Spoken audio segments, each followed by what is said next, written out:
Welcome back. We're in section 3, sample topics. Here, we'll be looking at some of the sample topics. But before then, it's important to let you know that 50% of the exam will be based on predictive project management approach, while the other half will be based on adaptive or hybrid project management approaches. And this 50% predictive and 50% adaptive will be across the 3 domains. People will have 50% predictive and 50% adaptive, while process will have 50% predictive and 50% adaptive, and also business environment will have 50% predictive and 50% adaptive. This is a revolution in project management, at least according to the PMP examination. Here we'll be seeing topics such as leadership, which is akin to both methodology, either predictive or adaptive approach, servant leadership mostly for adaptive approach, team building for both, and agile teams. We'll be looking at agile teams for both adaptive methodology.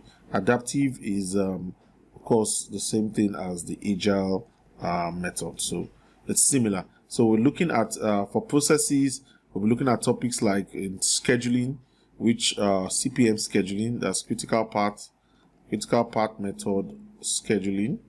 Critical path method scheduling is mostly for the predictive approach, okay?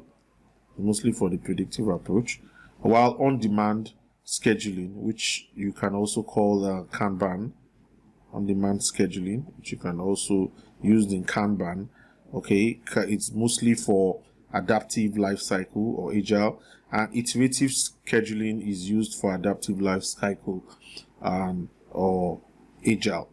And of course, iterative, we'll be looking at one of the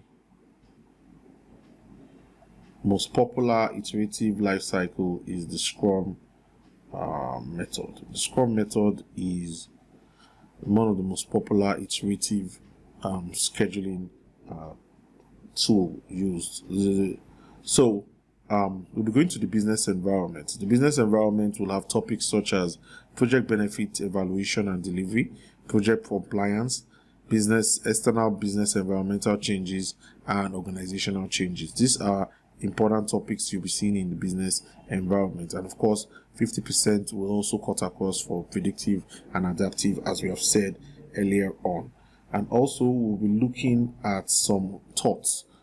For example, why the PMI make exam 50% agile? Why the PMI make the PMP exam 50% agile? And some of the reasons are highlighted here. And some of the reasons include project work is evolving. As project work is evolving, we need different methods to be able to adapt and to be able to respond to it. The survey reported from the study carried out found out that a large percentage of projects are using agile. Some of the statistics include things like 1 in 4 project management initiatives use adaptive life cycle. So, and things like all these statistics and things like that are very important. We have also many project managers are also moving to agile roles such as agile PM, Scrum Master, Product Owner, and those are very, very important. I'm sure, but there's a very important reason why PMI is making this drastic change, or making 50% agile and 50% predictive. Now let's go to just some fun things we should look at. For example, we are used to the predictive tools that we're used to, and of course their corresponding adaptive tools, or just some fun things there. We have the WBS, which is a work breakdown structure, and of course the counterpart for adaptive, we have something like product backlog, and of course the sprint backlog. Of course, for requirements in the predictive tool, we'll be looking at user story as one of the artifacts that will be used instead of using the requirement artifact. We're using lesson learned And of course, sprint review or introspection introspection will also take place in the adaptive life cycle. Then to control the task, for adaptive we use burn down charts to control the task, and of course for predictive we use the end value management. But the end value management is not limited to task alone. It extends to the costs, to control costs, and also to control schedule. This is very vital and very important.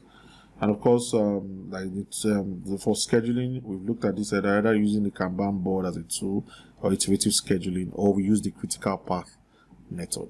These are very important things that we've looked at earlier on, and these are just telling us that there will be a revolution or a change totally. And one of the things PMI has tried to do is to ensure that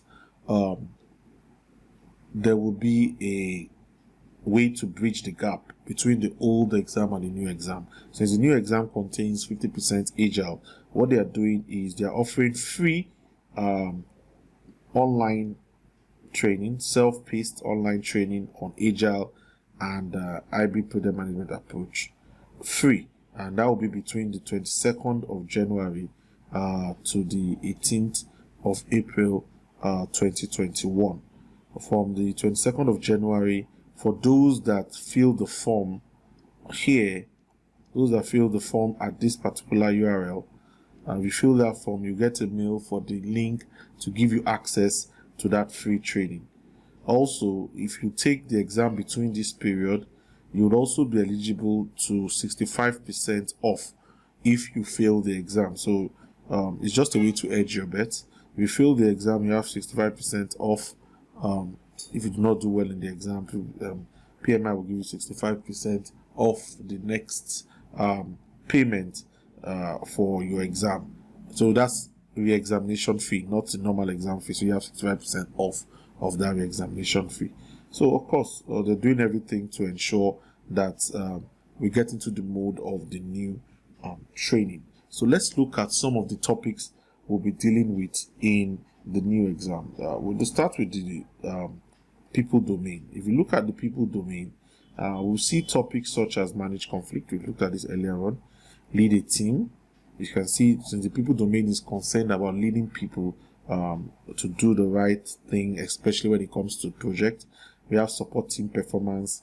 We have empower team members and stakeholders, not just the team members. Any human in that project will be led, and of course ensure team and stakeholder are adequately trained, build a team, address and remove impediments, negotiate project agreements, collaborate with stakeholders, build shared understanding, engage and support virtual teams. So we have defining team ground rules, mentor relevant stakeholder, and promote team performance through application of emotional intelligence. So these are some of the things, some of the topics, or the topics that are highlighted in the exam content outline that will be in the exam, especially that has to do with the people domain. And now going to the process domain, like I told you earlier on, we'll have stuff that we are familiar with. We'll have a lot of stuff that we are familiar with, like the manage communication, plan and manage budget, plan and manage schedule. These are processes we're already familiar with.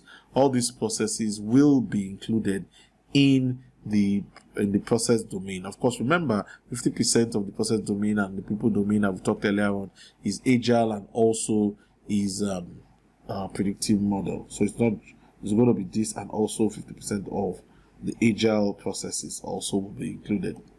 Of course, here for the business environment domain, we'll have things like project compliance. Okay, project compliance, how it complies to the strategy of the business. We'll see the alignment between strategy of the business and the project. We'll look at deliver project benefits and value.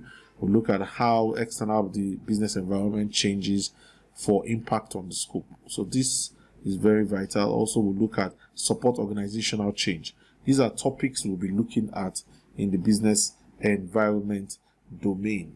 So far we looked at the topic area, and we started by telling you that 50% of the exam will be based on agile, and also 50% will be based on predictive. and we also looked at some of the reasons why this is so. We went on to talk about the free online course that PMI will be giving to the people that fill the form in the links that I sent earlier on. It will be totally free. So for those that want to use that to fill their gap with their knowledge between the predictive and the adaptive, it's very important you go out and fill that form. A link of that form will be put in the in other places so that you can be able to access it, or you can rewind back and just look at the link. Any which one, it's okay. So we also look elaborately at some of the tasks within each of the domains, and we said that so most of those tasks will also be between agile and a predictive model. Thank you very much for watching, and stay tuned for the final segment.